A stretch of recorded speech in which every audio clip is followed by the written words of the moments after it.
Hello everyone, welcome to education all square.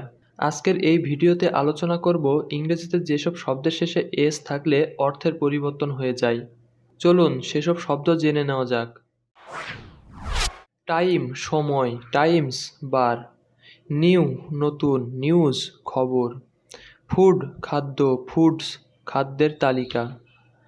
Would কাঠ, Woods বন। Good ভালো, goods পণ্যদ্রব্য। Crop শস্য, ক্রপস শস্যের প্রকারভেদ। ম্যানার পদ্ধতি, ম্যানার্স আচার আচরণ। কাস্টম প্রথা, কাস্টমস শুল্ক। রিটার্ন ফিরে দেখা, রিটার্নস বিবরণী। কালার রং, কালার্স পতাকা। আয়রন লোহা, আয়রনস লোহার শিকল। স্যান্ড বালু, স্যান্ডস মরুভূমি। আর্ম বাহু, আর্মস অস্ত্র। কর্ন ভুট্টা, কর্নস পায়ের শিকল।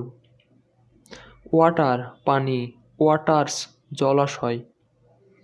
আজকের এই সংক্ষিপ্ত ভিডিওটি যদি ভালো লাগে তাহলে অবশ্যই চ্যানেলটি সাবস্ক্রাইব করবেন, তাহলে প্রতিটি আপডেট পেয়ে যাবেন।